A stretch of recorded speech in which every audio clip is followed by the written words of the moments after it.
We be fussing, we be screaming, but you the one I wanna lay beside this evening. I'm gonna come back even when I'm leaving. You give good love and I receive it. When you feeling down, I'ma sing to you.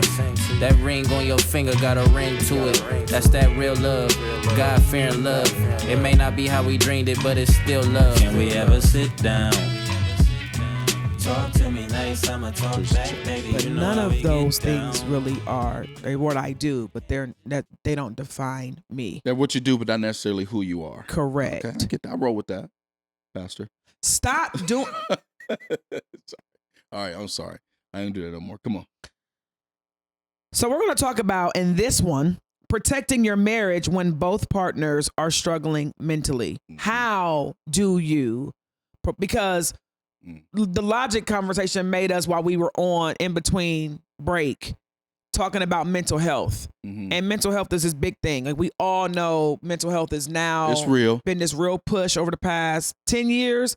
Like mental health matters, psychology is cool now, going to therapy to the point where people have also used it as a crutch, in my opinion.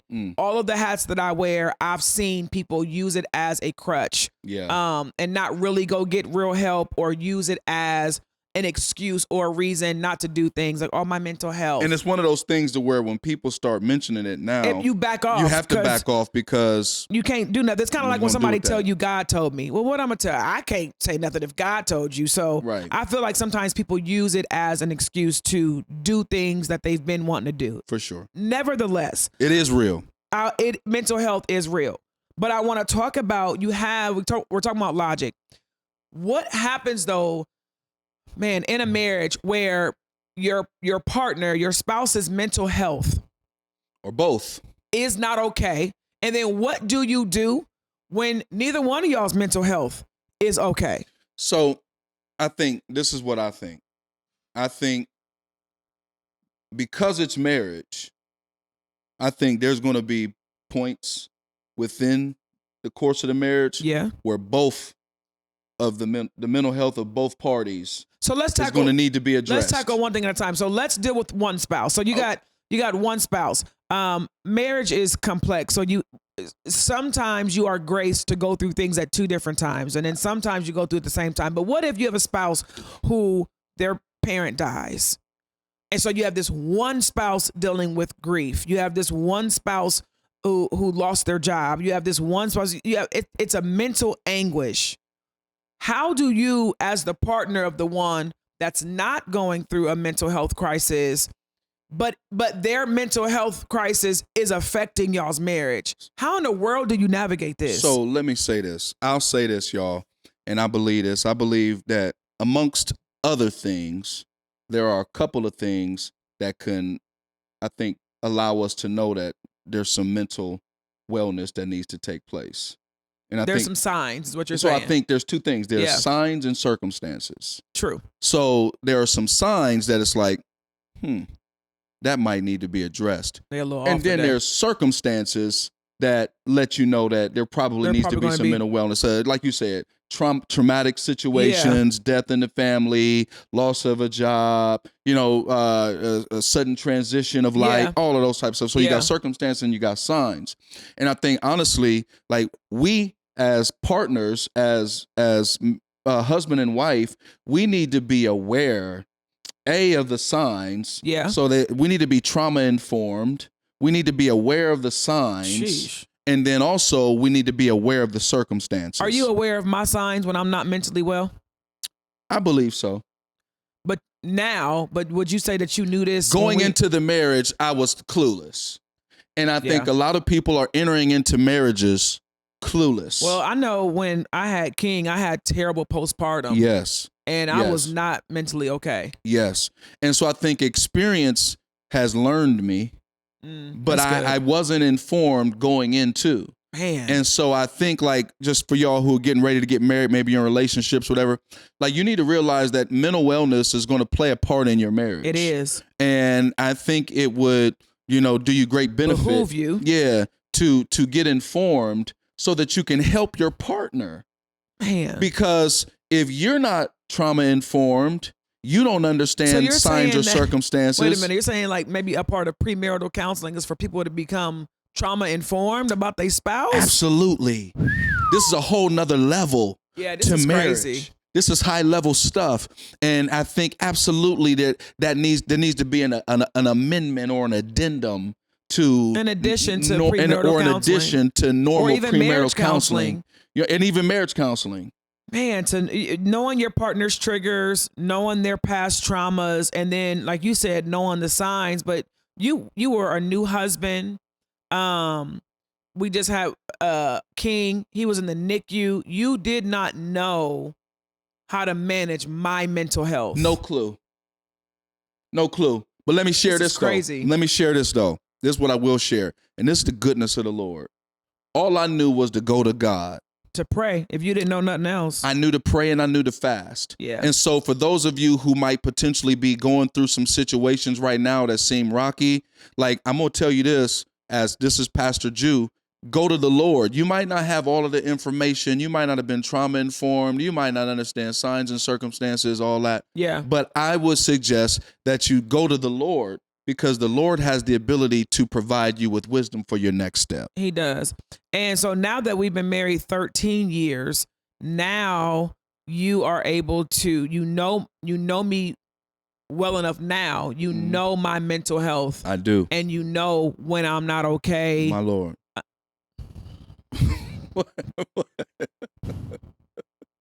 This is why I'm not okay. See, you are the reason. No. Yeah, I read this statistic the other day that said that science has proved that husbands stress wives out more than their children do. And I would say that they're scientifically wrong. No. Yeah, I'm not coming in agreement with that. I don't care. I reposted it, and every wife I know is in my DM like 100%. That's because y'all all banded together. That's all that banded is. Banded together? Yeah, when it comes to stuff like that. Husbands are more stressful than kids because the expectation is that y'all would be better off than our children, and y'all are not. Y'all wait a minute. Wait, slow down. Rewind now. You said the expectation is that we would be that y'all better are off. like more self-sufficient. Like y'all don't need us as much as the kids do. And you're telling me that I'm not more self-sufficient than my children? We're not doing that. This is a whole nother conversation. Put a pin in that, y'all. That's going to be next week. Put a pin in that. Please understand. Because I'm getting ready to obliterate this here. Please, next week. I'm getting ready to obliterate this Julius, here. all I have to say is this one thing here. Babe, I can't find the... That's all I'm going to say. All right. So, spouse's mental health. I'm going to let you get that off. I wait till this next conference. So recognizing the signs, I think that's great. Now that we've been married, now that you have some knowledge, you can apply it. There's some wisdom on how you deal with me. I too know you better mentally. I know when you're mentally off. I know the things that you need. I know when you need rest. I know when you fix your face. Yep. Okay. So you gave them tools, you gave them advice when it comes to if they're newly married or if they're going to be married. Now, and to the ones that have been married and you are currently experiencing, maybe your spouse is mentally not okay. And maybe you don't really understand the language or know, you just know something is off. You know something is off. And you go to ask your spouse and they're like, and sometimes y'all know this, and you know this, when you're not mentally well, you don't know like what it is. It could be a whole bunch of stuff that has me in my head, anxiety, or I could be depressed. You don't know. So of course a therapist would be like making sure that your spouse is seeing a therapist. But what happens when you have a spouse that does not want to go to therapy? I mean, and it's affecting your marriage. Man, that's a really good question. And because men are less likely to go see a therapist than women are. Fortunately, like I don't have that issue. You've seen a therapist. I see a therapist. You know what I'm saying? So like we don't have that issue. But we could have people watching, and this is a thing in the world. That issue. Right now, you have a husband whose wife is not mentally well. She refuses to go. And then you have a wife whose husband is not, and he's refusing to go. But it's affecting their marriage. Like what in the world do you say to this couple? This is what I think. I think one of the things that would stop people from doing that, I think, could be ignorance. Yeah. And so I think like becoming educated about mental wellness. Yeah. about social and emotional realities and about mental health. Yeah. I think education on the subject, I think would play a great deal in maybe helping that person, make a different decision. How about couples therapy? Like going with them if they're afraid to go by themselves. Yeah. I think there's good benefit in that. Yeah. Yeah, I think good benefit in couples therapy. And I think really what we're communicating here is relinquishing control. So one of the biggest places that we want to control is we want to control things mentally. Yeah. And the battlefield is in the mind. Yeah. And that's where oftentimes the struggle is, because that's where the battlefield is. And I think when we start talking about mental wellness and we start, talking about mental health, you start saying, if I'm going to a therapist, what you're communicating is that you're relinquishing control. You're allowing somebody else to assess your current situation and draw a conclusion for you, as opposed to you looking at your situation and trying to draw your own conclusion. And like I said earlier, stats show that men are less likely to go to a therapist than women. And what you're saying makes sense, because there is a control relinquish, and we know that men.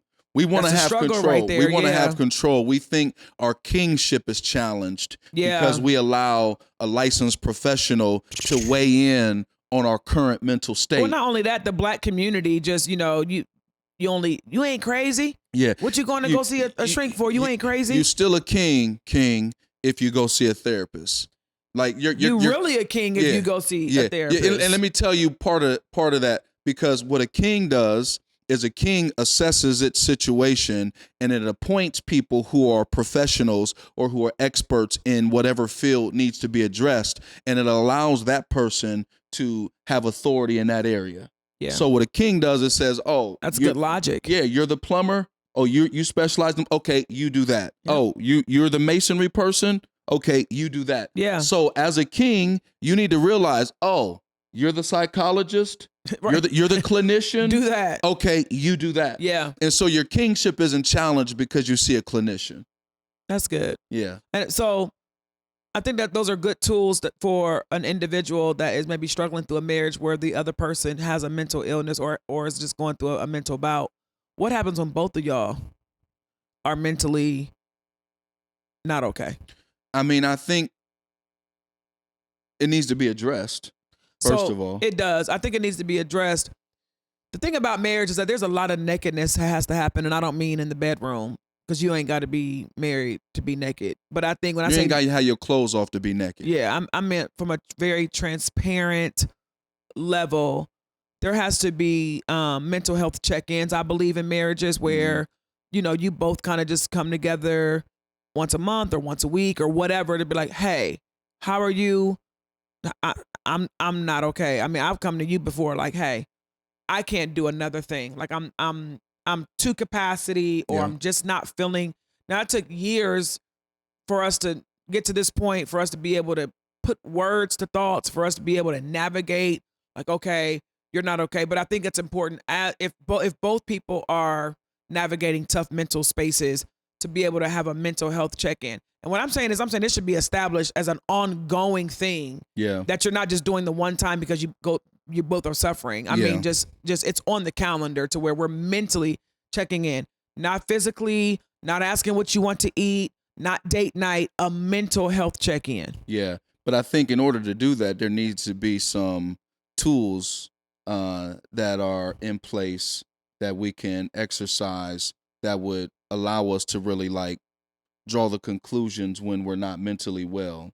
And so I think one of the biggest misconceptions is that just because you feel overwhelmed, there's something going on mentally.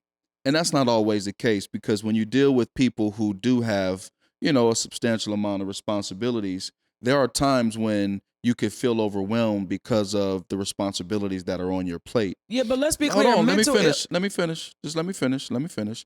And so because you have a lot of responsibilities on your plate, and it seems as if, or it appears as if, those responsibilities are overwhelming you, that doesn't mean that you're not mentally well. I disagree. So it doesn't mean that because if you have, and this is why I'm talking about tools, if you have the proper tools in place, then you can navigate those moments and those situations that it appears that you're overwhelmed. You can navigate them successfully. Our issue a lot of the times in our community is we're not equipped with tools to navigate, and then that's why the overwhelmingness then overtakes you, and then you get to a place where you're not mentally healthy.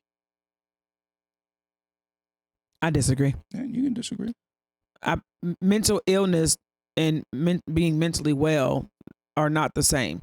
You cannot be mentally well and not have a mental illness. I agree. Okay, so you're saying we don't have the tool. Sometimes you can have all the tools in your toolbox and not know how to use them. I agree. You can have tools and a monkey wrench get thrown into your toolbox. So as an individual who has a lot of responsibility and has tools, there are still times where me being overwhelmed can lead to anxiety, can lead to depression. It just happens. And so, and this is why I think it's devastating to a lot of leaders, CEOs, husbands who are leaders of their home. When someone has a lot of responsibility, I believe that a lot of them suffer in silence. There's a lot of people who are not mentally well, who are bright, smart, have tools, have money, and all of that. And they are either plowing through to get to the next result, or they're pretending or it just comes with the territory. Well, I agree. So I'm not in disagreement with you, but what I'm saying is, and I'll use the analogy like this. So if you have an MMA fight or a boxing match or a basketball game, right? And so our sons play basketball. There are times within that game when they're not necessarily playing their best. There are times in that game when another team goes on a run. They might go on a 10-0 run, a 12-0 run, meaning there are ebbs and flows to the game. And at the end of the game, when it's all assessed, and if they won, it doesn't mean that they played a bad game. What mattered most is how they handled those moments when the other team was on a run. What tools did they have in place? What adjustments were made? You're talking about Let me finish. And so what I'm talking about is there are multiple times within the course of the game that happens. There are multiple times where adjustments need to be made. And so what I'm saying is in life, there are going to be multiple times in life where there are going to need to be some tools administered in that moment to help the person get back on track, all of that. And so what I think is therapists oftentimes give tools for when said situation happens, for when the trigger comes, for when the whatever happens. They give you tools on how to handle it in that moment. And so what I'm saying is I think there are a lot of people who aren't equipped with those things. And so what they do is they think because I felt a little anxiety or I felt like I was overwhelmed, then that means that all hell got to break loose. And what I'm saying is all hell don't have to break loose if you have some tools to help you weather that storm. That's all I'm saying. That's it. You can get mad, act all funky all you want. I don't care. I'm not saying that all hell has to break loose. I'm saying you're dealing with marriage. You're dealing with two people in a marriage. Both people are going through a mental turmoil. Again, not a mental illness, just a mental wellness is not. It's a mental wellness check. Neither one of them are 100%. You got two of them one at 40, one at 60. Okay. What I'm saying is you keep talking about all these tools. We need to talk about those tools then. That's what I was trying to do. I'm doing that. So how did you diagnose me at 60 and you at 40? How did you even come up with this? Because there's signs along the way. I didn't say who had what percentage. Well, I ain't saying who, I'm saying, but how did you come up with the percentages? Because I know my spouse. Some tools helped you come up to percentages. Mental health check-ins. So what does that look like for? That's what I was trying to get to. For a couple. Because my mental wellness on the next episode. No. My husband stresses me out. No, I'm challenging you. No, I'm challenging you. I don't want you to do that. I don't care I'm what you tired want. Of that. I don't care. Quit challenging me. Iron sharpens iron. Well, let me sharpen you. You be doing it all the time. Trust. You a lie. Trust. I don't sharpen you the way that I want to sharp. Trust. No, I need to go back and get more sharp so I can come and slice. No, see what I'm saying? That's what you need. You need to be sliced. That's crazy. You don't need to be sharpened. You need to be sliced. That's crazy. There's some things that need to be cut off. That's crazy. There's some things that need to be cut off. Do I have some things that need to be cut off? Yes. Where are you? No, don't do your hand like that. Where are you at? Keep your hand over there. Where are you? We're at? talking about. You can be talking about these tools without giving tools. I'm asking you. So let's give some. So I said a mental. Both of us are mentally messed up. We are, and we need some tools. Help the people. Well, first, I think somebody got to start it. And this is where the struggle is, if I can be honest with you. When I'm mentally going through, I really am not interested in checking in on you. So then the first tool would be to do what if that's the situation? To go back what we said the last episode of not basically being selfish.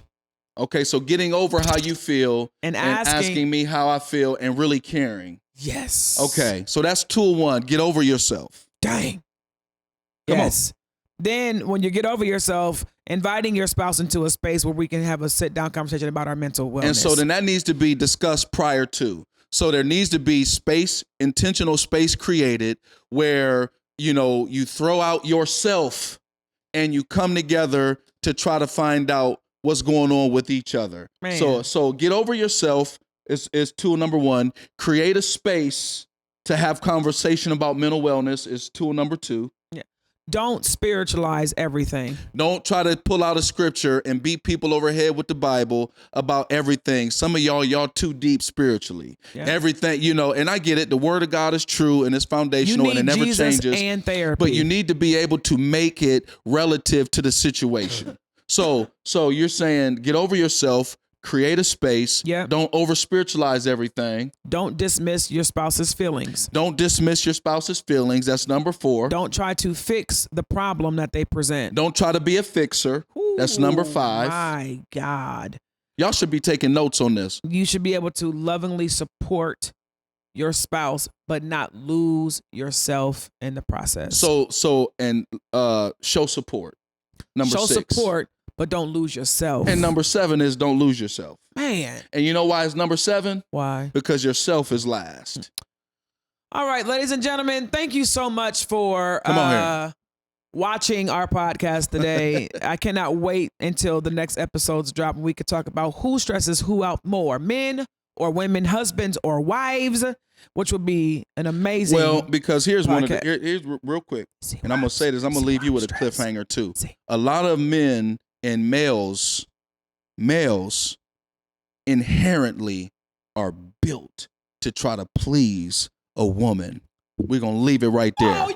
Let's go to the next one. Y'all follow, subscribe, share, You've lost Make your mind. Marriage Great Again podcast on YouTube. Yes, inherently. Inherently, yes. Negro. Everything we do, we're trying to please a woman. I was literally built because of you. Okay. But because you were built, I'm trying to please you. Stop. Let's get to the next one.